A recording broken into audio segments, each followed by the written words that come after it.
వేదికను అలంకరించిన పెద్దలందరికీ, సభకు విచ్చేసిన విశ్వబ్రాహ్మణ బంధువులందరికీ నా నమస్కారాలు. నా పేరు కె ప్రదీప్ కుమార్, మాది మంత్రాలయం. ముందుగా ఈ సభను ఏర్పాటు చేసిన ధనంజయ అన్న గారికి, సెక్రటరీ నూతలపాటి శాంతకుమార్ సార్ గారికి చాలా ధన్యవాదాలు. ఇంకా మా వర్క్ వస్తే మేము మంత్రాలయంలో శిల్పి పని చేస్తున్నాము.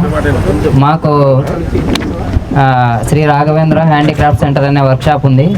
ఈ షాప్కు వచ్చేసి మేము ప్రధానమంత్రి ఎంప్లాయ్మెంట్ జనరేషన్ ప్రోగ్రాం ద్వారా ఒక లోన్ కూడా తీసుకోవడం జరిగింది. అప్పుడు ఇంకా ఇలాంటి ఈ ఉద్యమం రిజిస్ట్రేషన్ కానీ వీటిపైన ఎవరికి అవగాహన లేని సమయం అది. అప్పట్లో లోన్ తీసుకొని దాని ద్వారా 15 లక్షల రూపాయల లోన్ తీసుకొని మనము ఒక షీట్ తయారు చేసే, అంటే వెండిలో షీట్ తయారు చేసే ఒక మిషను, తర్వాత ఒక స్పిన్నింగ్ మిషన్, ఒక డ్రిల్ మిషన్ ఇలాంటివి తెచ్చుకోవడం జరిగింది.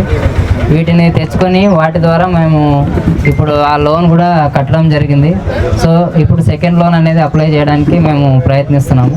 కాబట్టి సార్ వాళ్ళు చెప్పినట్లు ప్రధానమంత్రి ఎంప్లాయ్మెంట్ జనరేషన్ ప్రోగ్రామ్ అనేది చాలా మన పని చేసుకునే వాళ్ళకు అప్ టు 20 HP మోటార్స్ అట్లాంటి వాళ్ళకు కానీ బాగా ఉపయోగపడే ఒక పథకం. మనము కొత్తగా ఏదైనా ఇప్పుడు అన్నవాళ్ళు చెప్పినట్టుగా ఏవైనా కొత్త ఇండస్ట్రీ ఏర్పాటు చేసుకునే వాళ్ళకి బాగా ఉపయోగపడుతుంది ఇది. అంతేకాకుండా ఈ కరెంటు కూడా మాది కాటేజ్ ఇండస్ట్రీ కింద రిజిస్ట్రేషన్ అయింది.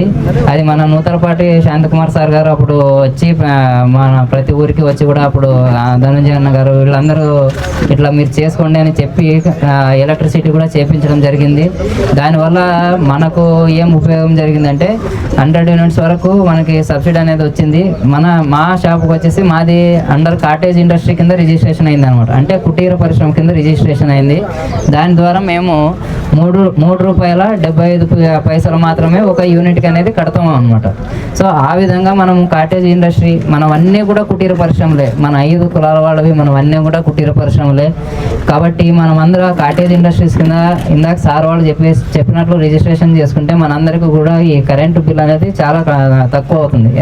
ఎందుకంటే మనం హెవీ మిషనరీ వాడతాం, కార్పెంటర్స్ కానీ మనమంతా.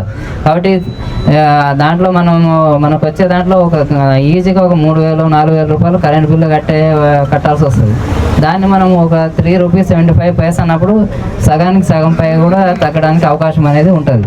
తర్వాత గోల్డ్ స్మిత్ వాళ్ళకు కూడా ఫ్రీ అయింది కరెంటు. గోల్డ్ స్మిత్ షాప్స్కి అందరు కూడా మనకు అప్పుడు చేయించడం జరిగింది సార్ వాళ్ళు. గోల్డ్ స్మిత్ షాప్స్కి అన్నీ ఫ్రీ అయినాయి. ఆ విధంగా కూడా మనకు ఈ సార్ వాళ్ళ వల్ల మనకు యూజ్ అనేది జరిగిందనమాట. సో అదే అప్పుడు చాలా ఇబ్బంది పడినాం ఇలాంటివి చేసుకున్నాకి. కానీ ఇప్పుడు మనకు అన్నవాళ్ళు మనకు వీటన్నిటిని మనల్ని ఇక్కడికి పిలిపించి వీటన్నిటి గురించి కూడా తెలియజెప్తున్నారు. కాబట్టి వీటన్నిటిని మనము యూజ్ చేసుకొని మనం చేసుకోవచ్చు. తర్వాత ఈ కొంచెం సార్ అది ఏమిటంటే మనము కరెంటు సబ్సిడీ కోసం అప్లై చేస్తాం. కానీ అక్కడ వాళ్ళు ఏం చేస్తున్నారంటే మీరు అద్దె షాపుల్లో ఉన్నారు అది దాన్ని కొంచెం అది ఇబ్బంది పెడుతున్నారు. దాన్ని కొంచెం మీరు ఏమైనా దాన్ని ఏదైనా లీజ్ అగ్రిమెంట్ అడగడం కానీ కంపల్సరీ ఉండాలి కదా అంటున్నారు కదా. అదే మనకు ఇప్పుడు కార్పెంటర్స్ అంటే ఏదో ఒక చిన్న షాపు రోడ్స్ పైన ఎక్కడో పెట్టుకుంటారు సార్. వాళ్ళకి లీజ్ అగ్రిమెంట్స్ అనేవి ఉండవు, ఆల్మోస్ట్ చాలా మందికి ఉండవు. అది ఇబ్బంది పెడుతున్నారు సార్, అది చాలా ఇబ్బంది పెడుతున్నారు. తర్వాత జేఈ వాళ్ళు ఇస్తామంటే కూడా వీళ్ళు ఏం చేస్తున్నారంటే వీళ్ళు మధ్యలో వాళ్ళు ఆపుతుంటారు అనమాట. సో అలాంటివి ఏం లేకుండా కొంచెం దాన్ని చూసుకోవాలని విన్నవిస్తున్నాను సార్. తర్వాత వీటి గురించి మనకు ప్రతి మండలంలో కూడా ఈ PMEGP వాటి గురించి కొంచెం అవగాహన సదస్సులు ఏర్పాటు చేయాల్సిందిగా కోరుతున్నాం సార్. ఈ అవకాశాన్ని ఇచ్చిన ప్రజలందరికీ ధన్యవాదాలు.